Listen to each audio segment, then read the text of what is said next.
Bienvenido a la sección 7.1, 7.2. En esta sección vamos a estar aprendiendo acerca del teorema de Pitágoras, el cual es utilizado para encontrar los largos de los lados de un triángulo recto.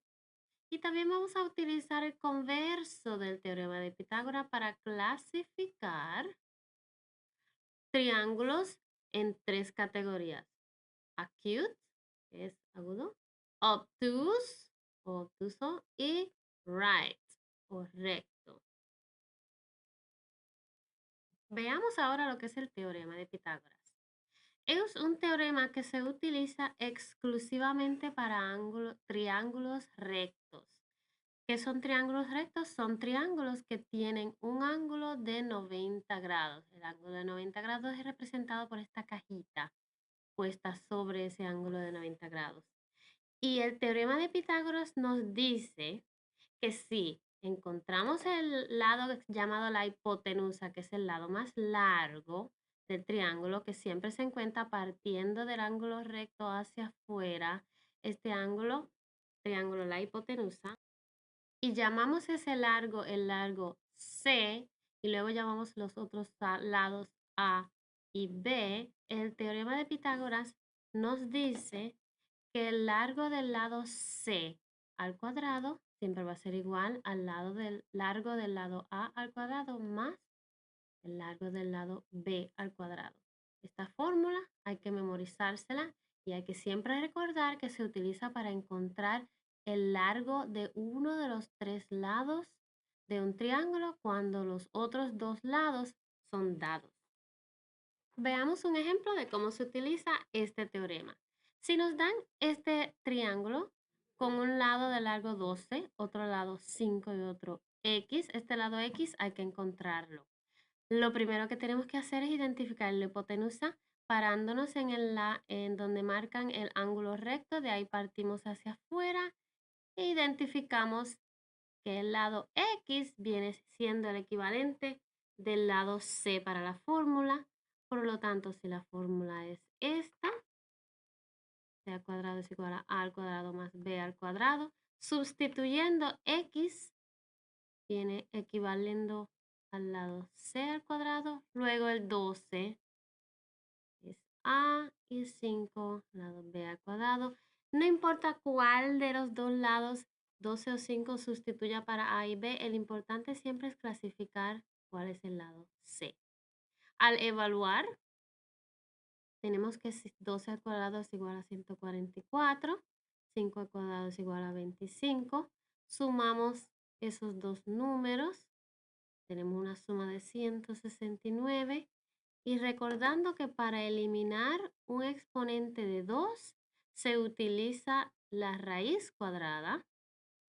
Utilizamos esto aquí y lo que se hace en un lado de la ecuación siempre se debe hacer en el otro. Quiere decir que este exponente de 2 y este símbolo de raíz cuadrada cancelan uno al otro y me queda solamente la X.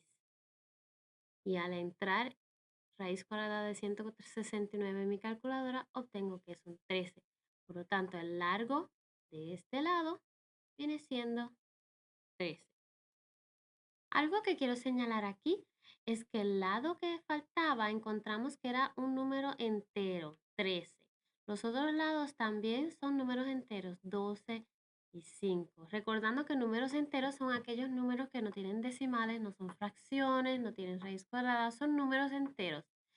Cuando los tres lados de un triángulo, coincidentemente, todos son medidas de números enteros, esto se le llama un Pythagorean triple.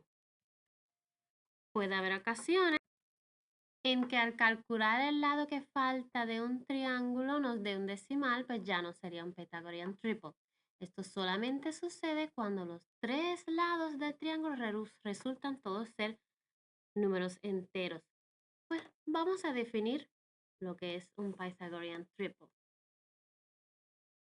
Son tres números enteros, enteros positivos, que satisfacen el teorema de Pitágoras. Las palabras que satisfacen el teorema de Pitágoras que vemos aquí simplemente quiere decir que si yo sustituyo el valor que sea de c y lo pongo al cuadrado, siempre me va a dar igual a la suma del valor de a al cuadrado más el valor de b al cuadrado. Eso quiere decir que satisface el teorema. Los científicos y matemáticos del pasado ya han encontrado varios grupos de 3 números que son teoremas de que son triples de Pitágoras, que nosotros los podemos memorizar porque son grupos de 3 números que ya sabemos satisfacen el teorema de Pitágoras. Estos son estos grupos. El grupo 3, 4 y 5, sabemos que satisface el teorema de Pitágoras, 5, 2 y 13, 7, 24, 25, 8, 15, 17. Hay otros más, pero estos son los más comúnmente utilizados. Hay que recordar que en cada grupo, el número más grande del grupo siempre satisface la C de la fórmula en cada uno de estos grupos. De ninguna otra manera funcionarían estos como un triple de Pitágoras. Siempre hay que identificar que el número más grande automáticamente es la C. Pues nosotros podemos ahorrar tiempo al resolver los tipos de problemas como por ejemplo el que vemos aquí en el problema 2 si ya reconocemos los triples de Pitágoras. A veces los triples de Pitágoras nos los presentan un poco diferente a lo que se muestran en este grupo, pero les voy a enseñar cómo se identifican. Por ejemplo, si yo tomo los números 3, 4 y 5 y cada uno lo multiplico por 2, por 2, obtengo que 3 por 2 es 6, 4 por 2 es 8, 5 por 2 es 10 y este entonces es un segundo grupo triple de Pitágoras que aplica, ya que si el primero 3, 4 y 5 aplica, pues al multiplicar todos los números por 2 también aplica.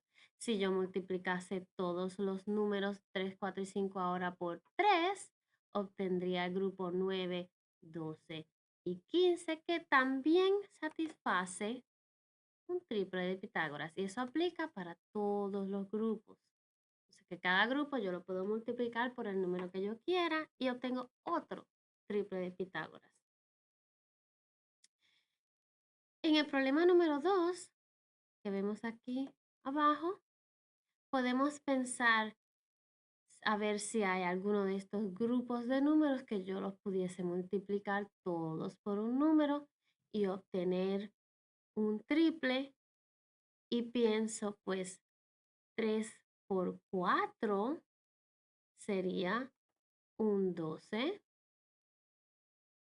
4 por 4 sería 16 y 5 por 4 sería 20, que me forma otro triple de Pitágoras. Pues, mirando el problema número 2, podemos ver que tengo el 12, tengo el 16 y el lado más grande coincide con el que me falta, el 20. Por lo tanto, automáticamente puedo ver ya que el lado que falta aquí es 20 y me ahorro el trabajo de utilizar el teorema de Pitágoras para encontrar el lado que falta. Por supuesto, si uno no recuerda los grupos triples de Pitágoras, siempre se puede simplemente aplicar la fórmula de Pitágoras con los números dados y encontrar el valor de C. O por ejemplo, así. Este sería el trabajo que se hace para encontrar la medida del lado que falta X si simplemente utilizamos la fórmula y vemos que nos da el mismo resultado que rápidamente pudimos obtener con memorizarnos el triple de Pitágoras. Pasando al problema número 3, podemos ver que en este grupo aquí vimos un 9, un 12 y un 15. Y no, es tentador pensar, oh, tengo el 9, tengo el 12, pues esto debe ser 15, ¿verdad? Pero tenemos que recordar que antes de hacer eso, tenemos que ver que el lado más grande debe ser el que falta 15. En este caso vemos que el lado más grande, el C, en realidad no nos pusieron como el 12, por lo tanto este lado no puede ser el 15 y no es un triple de Pitágoras. En este caso es obligatorio utilizar la fórmula para encontrar el lado que falta. El lado más largo es C, por lo tanto los otros dos lados son A y B. Y sustituimos en la fórmula. Al cuadrado es igual a al cuadrado más b al cuadrado. Sustituyendo el lado c es un 12 al cuadrado.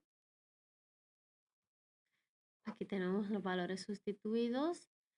12 al cuadrado es 144. 9 al cuadrado es 81. En este caso, hay que resolver la ecuación, recordando que hay que dejar el término de x solo en ese lado de la ecuación, por lo tanto hay que restar el 81. Ese valor, 144 menos 81 resulta ser un 63. Estos quedan cancelados y voy a pasar a continuar aquí. Tenemos x al cuadrado es igual a 63. Para eliminar una raíz cuadrada, para eliminar un cuadrado hay que utilizar la raíz cuadrada. Se cancela el símbolo y el exponente, queda solamente la x. Y la raíz cuadrada de 63 la podemos entrar en la calculadora y nos da un decimal. Pero en esta clase no dejamos las contestaciones de raíces cuadradas en forma de decimal, se dejan en forma de raíz cuadrada simplificada. Por lo tanto, del 63 entendemos que es lo mismo, 63 es lo mismo que 9 por 7. Y como ya todos sabemos de años anteriores en matemática que la raíz cuadrada de 9 es un 3, pues entonces puedo reescribir mi contestación como, en vez de la parte raíz cuadrada, pongo simplemente un 3 y luego me queda todavía el 7 dentro del símbolo de raíz cuadrada. Y aquí tenemos la contestación. Veamos otro ejemplo. En este caso, tenemos un 6, una x y 2 raíz cuadrada de 2. Automáticamente ya sé que esto no es un triple de Pitágoras porque 2 raíz cuadrada de 2 no es un número entero. Por lo tanto, tengo que utilizar la fórmula c al cuadrado es igual a al cuadrado más b al cuadrado. Primero identifico el lado c partiendo del ángulo recto, salgo hacia afuera y identifico mi lado c. Esto quiere decir que 6 al cuadrado es igual a los otros dos lados al cuadrado sumado, x al cuadrado más. Ahora tengo que cuadrar toda esta cantidad. Pues pongo toda esa cantidad dentro de un paréntesis y luego le pongo el exponente de 2. 6 al cuadrado es igual a 36. Es igual a x al cuadrado. Y para entender bien cómo se hace esto al cuadrado, vamos a expandirlo. Sabemos que 2 raíz cuadrada de 2 al cuadrado significa que tengo dos de esas cantidades multiplicadas una con la otra de esta manera. Para multiplicar estas dos cantidades, los números enteros se multiplican. Primero 2 por 2 es un 4. Luego multiplico la cantidad raíz cuadrada de 2 por la otra cantidad raíz cuadrada de 2. Y esas dos cantidades multiplicadas juntas resultan en un 2. Por lo tanto, toda esta cantidad es 4 por 2, que es un 8. Pues reescribámoslos aquí. 36 es igual a x al cuadrado más 8. Ahora para resolver esta ecuación, tengo que dejar la x sola en ese lado, resto el 8. Tengo entonces 36 menos 8 es igual a 28. Para que lo entiendan mejor, simplemente voy a cambiar el orden en que escribí mi resultado. X al cuadrado es igual a 28. Se saca la raíz cuadrada en ambos lados. Y si usted hace raíz cuadrada de 28 en la calculadora, le va a dar un decimal. Por lo cual recordamos que no dejamos contestaciones de radicales en decimal, simplemente se simplifica. Busco qué números multiplico para obtener un 28. Eso sería un 4 por 7. Y como ya sabemos que la raíz cuadrada de 4 es simplemente un 2, esa parte de la raíz cuadrada la puedo reescribir como un 2. Me queda siempre dentro de la raíz cuadrada de 7. Esa es nuestra contestación. En el próximo problema nos presentan dos triángulos uno al lado del otro. Tengo este triángulo que voy a tratar de trazar en azul y también tengo este triángulo que trazo en rojo. Para saber con cuál triángulo voy a trabajar primero, busco el triángulo que tenga al menos dos lados conocidos. En el triángulo rojo tengo el lado de arriba conocido, pero la hipotenusa es X, no la conozco, y el lado vertical tampoco lo conozco. Sin embargo, en el triángulo azul conozco el lado 24 y 25. Con ese triángulo trabajo primero. Pues, primer paso, identificar la hipotenusa en el lado C, que en este caso sería el 25. Sustituyendo en nuestra fórmula, c al cuadrado es igual a al cuadrado más b al cuadrado. Reconozco que el 25 es el lado C. Pues tengo 25 al cuadrado es igual a, nombremos el 24 como el lado A, 24 al cuadrado más, y este lado B no lo conozco, lo mantengo como b al cuadrado. Sustituyendo los valores, 325 es igual a 576 más b al cuadrado. Para resolver debo dejar la b por sí sola, pues resto el 576 de ambos lados y obtengo que de esa resta 49 es igual a b al cuadrado. Para resolver finalmente, recuerden que hay que sacar la raíz cuadrada en ambos lados. Y veo que el lado que me falta, b, tiene el valor de 7. Por lo tanto, puedo venir a la figura y poner ese valor 7. Ahora puedo pasar a trabajar con el triángulo rojo. En ese triángulo rojo siempre tengo que identificar el lado C, la hipotenusa. En este caso es el lado X. Hacemos aquí a resolver. C al cuadrado es igual a al cuadrado más b al cuadrado.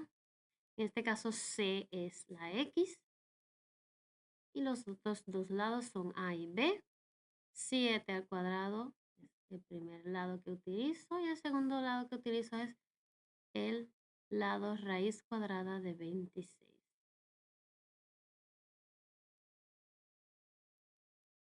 Al cuadrado, 7 al cuadrado es un 49 y recordemos lo que hemos estado haciendo en todos los problemas.